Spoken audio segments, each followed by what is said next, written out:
लोग होते हैं ऐसे टाइम में भी कि वो हनुमान जी को ढूंढने के लिए निकल पड़े हैं, या अश्वत्थामा जी को ढूंढने के लिए निकल पड़े हैं, या इन 7 चिरंजीवियों में से किसी से मिलने निकल पड़े हैं, और अगर निकले भी हैं तो क्या उनका डेटा है, तो कहाँ से शुरू करते हैं, क्या करते हैं, वो कहाँ जाते हैं, क्या पहाड़ पे जाते हैं, किसी जंगल में जाते हैं, या कोई ऐसा पॉइंट है कि भाई यहाँ से शुरुआत करो, इसके बारे में कहीं कुछ लिखा गया है क्या? आपने रामायण महाभारत देखी है टीवी में, है बचपन में? हाँ जी, हाँ जी। हमको भगवान को ढूंढने नहीं जाना पड़ता है। पहले पहले जो होता था वो तो टेलीपोर्ट होते थे ना। हाँ हाँ, तो आप बैठे हैं आप एक जगह प्रकट हो तपस्या, जाते हाँ, तो आप कहीं नहीं जा रहे, आप एक ही जगह हैं वो आ रहे हैं। लेकिन उसके लिए आपकी आपकी श्रद्धा भक्ति में, श्रद्धा मतलब श्रद्धा, हाँ जी, क्या नाम है, कपूर नहीं, हाँ हाँ है ना, वो तो वो हम कपूर लगा के श्रद्धा करते हैं। तो आपकी श्रद्धा भक्ति में उतनी शक्ति होनी चाहिए। लेकिन अब हम लोग इंटरनली और एक्सटर्नली इतने एक्सपोज हो गए हैं और इतने डाइल्यूट हो गए हैं कि ऐसा माना जाता है कि अब वी कांट रीच देम, अब हमारी पहुंच ही नहीं है वहाँ तक। पर एक बात ये भी कही जाती है ना अक्षत भैया कि अगर आपको उन्हें ढूंढना है तो वो ऐसी जगह पर नहीं आएंगे कि भैया हम लोग यहाँ पे पॉडकास्ट कर रहे हैं तो यहीं आ जाएं या हमको सिग्नल पे मिल जाएं। जनरली ये मान्यता होती है कि वो कहीं पहाड़ पे मिलेंगे या किसी ऐसे टेरेन में मिलेंगे जो बाकी लोगों के एक्सेस से बहुत दूर है, और तभी वो वहाँ पर आपको दर्शन भी देंगे, और वो आपकी परीक्षा भी होती है कि भैया थोड़ी मेहनत करो, मुझ तक पहुँचो, तब मैं करूँगा। और ऐसे ही महाअवतार बाबा जी के लिए भी कहा जाता है कि उनको ढूंढने के लिए बहुत लोग निकले, कि शायद हिमालय में जाएंगे और कोई ऐसा पॉइंट है वहाँ पर उनसे मिलेंगे, या वहाँ कई सारे संत हैं जो बैठे हैं हवन कर रहे हैं, यज्ञ कर रहे हैं। तो मैं तो आपका थियरी है कि भाई आपको बुलाइए, आप उनको, आपको अपने आप को ऐसा करिए कि वो प्रकट हो, आप मत ढूंढने जाइए। मैं आपको एक कहानी सुनाता हूँ और एक इमेजिनेशन देता हूँ, ठीक है? ये जो कहानी मैं सुना रहा हूँ मुझे किसी ने सुनाई थी, मुझे बड़ी इंटरेस्टिंग लगी, तो मैंने सोचा साझा कर देते हैं। नाम नहीं लूँगा कि किसके पूर्वजों की कहानी है, ठीक है, क्योंकि वो अभी भी हैं और नामी है। अच्छा। तो एक बहुत गरीब परिवार था और वो लोग हिंदू नहीं है। अब वो आप सोचें और कमेंट बॉक्स में लोग बताएं कि ये किसकी बात हो रही है। तो बहुत ज़्यादा दरिद्रता थी, बहुत ज़्यादा गरीबी थी, तो वो परेशान थी। उस घर की फीमेल, छोटा परिवार था, 2-3-4 लोगों का। तो उनके पास में कोई हिंदू परिवार रहता था, तो पड़ोसन फ्रेंड्स, तो उसने बोला कि हमारे में तो सब भगवानों को अलग अलग पदवी दी गई हुई है, तो हमको पैसों की ज़रूरत होती है तो हम लक्ष्मी जी की पूजा करते हैं। लक्ष्मी जी आती है, फिर आशीर्वाद दे के जाती है, फिर बहुत पैसे आते हैं। तो उसको वो बात समझ में आ गई। तो बोले बताइए कैसे करते हैं पूजा। तो उन्होंने पूरा विधि विधान बता दिया, साथ में उन्होंने मंत्र बता दिया, ये पूजा करना शुरू कर दी। ये 3-4 पीढ़ी पहले की बात कर रहा हूँ मैं, है ना, मतलब वो त्रेता युग और द्वापर युग की बात नहीं हो रही है, अभी की बात हो रही है। तो वो खूब पूजा पाठ की, बहुत कई महीनों सालों तक वो लगी रही। और उनकी टूटी फूटी झोपड़ी में, बहुत ज़्यादा गरीब लोग, उनकी टूटी फूटी झोपड़ी में लक्ष्मी जी सही में आ गई और बोली कि मैं बहुत प्रसन्न हूँ, मतलब तो इस कलयुग में ऐसी भक्ति तो मैंने नहीं देखी थी, तो मैं आ गई, मांगो क्या मांगती हो। तो उसने बोला, उसको एक बैक स्टोरी, लक्ष्मी जी की बैक स्टोरी नहीं पता थी। तो उसने बोला अब जो आप आ गई ना, अब आप बस यहीं विराजे रहिएगा, आज अब इस परिवार, इस घर, इस झोपड़ी से जाना नहीं कहीं। अच्छा। तो लक्ष्मी जी ने बोला ये तो पॉसिबल ही नहीं भाई, जाना पड़ेगा। हाँ। विष्णु जी के साथ जो कॉन्ट्रैक्ट है उसमें एक क्लॉज है, जो उन्होंने मुझे वरदान दिया है, मुझे गिफ्ट दिया है, तो गिफ्टिंग कॉन्ट्रैक्ट जो है उसमें एक क्लॉज है कि आप पृथ्वी में जिसको चाहें, जितना चाहें धन धान्य दे सकती हैं, लेकिन मैं जब चाहूँ वापस ले लूँगा। तो जब ये बात बैकुंठ धाम में पहुंची तो सरस्वती जी को पता चली। सरस्वती जी बोले हमको भी गिफ्ट चाहिए। वो भी आई, विष्णु जी बोला ये फाउल है, आपने उनको गिफ्ट दिया, मेरे को भी चाहिए। तो बोले हाँ ये तो हो गया गड़बड़, बताइए क्या चाहिए। बोले जो भी चाहिए लक्ष्मी जी से बेहतर चाहिए। तब विष्णु जी ने बोला था ठीक है, आप पृथ्वी में जिसको चाहें, जितना ज्ञान चाहें, आप ज्ञान की देवी हैं, जितना ज्ञान चाहें दे दीजिए। आपके गिफ्टिंग कॉन्ट्रैक्ट में कोई क्लॉज नहीं है, उसको मैं भी वापस नहीं ले सकता। तो इसीलिए ज्ञान जब आता है तो हमेशा रहता है, लक्ष्मी जी आती जाती रहती। तो लक्ष्मी जी ने उस महिला को बोला कि नहीं बेटा ये तो नहीं हो सकता है, आई हूँ तो जाना तो पड़ेगा, कुछ और मांग ले यार।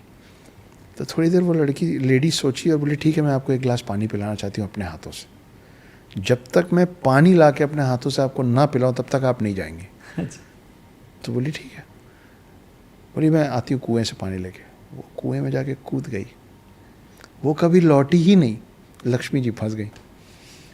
तो उस परिवार के लिए आज भी माना जाता है कि वो कितना बांट लें, कितना दे दें, कितने बड़े बड़े डील्स और प्रोजेक्ट्स छोड़ दें, उनके पास से समृद्धि ख़त्म नहीं हो सकती, नहीं होती है और आगे भी नहीं होगी, क्योंकि लक्ष्मी जी वहाँ ठहर गई। तो ये तो कहानी जो आप बोल रहे हैं ना कि हाँ, आती हैं कि हमको जाना होता है। तो ये फैमिली अभी भी है? तो आपको कहीं जाना नहीं होता। कौन से शहर में रहती है फैमिली? नहीं बताऊंगा। कैमरा बंद करो। बंद करो, मेरे को जानना है कौन है। कैमरा बंद होने के बाद में बताया आखिरी। तो अभी भी जो पैटर्न है वो तो पुराने उन्हीं लोगों का सेट है कि तुमको कहीं नहीं जाना है यार, तुम मेरी भक्ति करो, बाकी सब मैं संभाल लूँगा। तो अगर आप भक्ति में उनको याद करेंगे ना तो वो भी वही संभालेंगे, आपको कहीं नहीं जाना है। तो ये तो एक कहानी हो गई। अब मैं आपको एक इमेजिनेशन देता हूँ जी। अब तो शायद नहीं करते होंगे, पर कभी ट्रेन में मेट्रो ट्रेन में सफ़र तो किए ही होंगे। हाँ जी, हाँ जी। है ना। आप सोचिए, इमेजिन कीजिए कि आप बैठे हुए हैं मेट्रो ट्रेन में या लोकल ट्रेन में, किसी भी ट्रेन। हाँ जी। और आपको एक बुज़ुर्ग आदमी दिख रहा है जो आपके सामने बैठ के इस तरफ किसी को देख के मुस्कुरा रहा है। तो आपने देखा कि ये बुज़ुर्ग आदमी शर्ट पहना है, पेन लगा हुआ है, पेन लीक कर गया है, शर्ट ख़राब हो गई है ना, और शर्ट के बटन के बीच से उसको जनेऊ दिख रहा है, हाथ में रक्षा सूत्र बांधा हुआ है, लंबी सी दाढ़ी है, बड़े से बाल हैं, वो देख के किसी को मुस्कुरा रहा है। तो आपको लगा कि किसको देख के मुस्कुरा रहा है। तो आपने जब इधर पलट के देखा तो एक माँ के गोद में एक छोटा सा साल सवा साल का बच्चा है, वो उसको देख के, मतलब वो अपने जीवन के आखिरी पड़ाव में वो देख के मुस्कुरा रहा है एक ऐसे बच्चे को जो अपने जीवन के पहले पड़ाव में। ठीक है, बच्चा भी रेसिप्रोकेट कर रहा है, वो जैसे हम लोग बच्चों के साथ मुंह बनाते हैं ना, हाँ। तो वो भी आपने देखा दोनों चीज़ों को। आप फिलोसफिकली सोच लिए कि देखो आखिरी पड़ाव पहला पड़ाव मिल रहे हैं। अगली जगह वो ट्रेन रुकी, वो बुजुर्ग उठा और चला गया। आपको नहीं पता ना वो कौन था। क्या मालूम कि ये जो 1 सवा साल का बच्चा है ये जब 40-50 साल का हो और ऐसी किसी जगह पे बैठा हो तो भी वो बुजुर्ग शर्ट चेंज करके बैठा हो। क्या मालूम हो परशुराम हो, क्या मालूम हो कृपाचार्य हो, क्या मालूम हो वेद व्यास हो। तो हो सकता है अब आज की डेट में चीटिंग है, इसका कुछ फॉर्मेट होना चाहिए, ऐसे तो फिर नहीं। आज की डेट में देखिए वो चिरंजीवी हैं और वो पृथ्वी छोड़ के जा नहीं सकते। और पृथ्वी में आप तो कुछ छोड़ते नहीं, हम तो सब जगह कब जाने में लगे हुए हैं, है ना। हम बोलते हैं वो फलाने शहर में चीता निकल के आ गया। अरे फलाने शहर में चीता नहीं आया, तुम चीते के शहर में घुस गए हो। अब वो बेचारा कहाँ जाएगा। आपको पहाड़ भी चढ़ना है, सब जानना है, पूरी दुनिया समझनी है। तो अब इनके पास भी तो नैरो डाउन होता जा रहा है ना कि कहाँ जाएं कि जहाँ ये लोग ना दिखें। तो आज की डेट में अगर आप सोचिए अश्वत्थामा या परशुराम आएंगे तो खड़ाऊ पहन के और घोड़े के रथ पे थोड़े आएंगे धनुष लेके। उनको तो मिंगल होकर चलना पड़ेगा ना कि हमको हमारे पड़ोसी के बारे में नहीं पता रहता, हमें बिल्डिंग में कौन रह रहा है क्या कर रहा है नहीं पता रहता। तो क्या इसलिए हमारे कल्चर में ये कहा गया है कि सबको ऐसे ही देखो भैया, क्या पता किस में कौन हो जाए।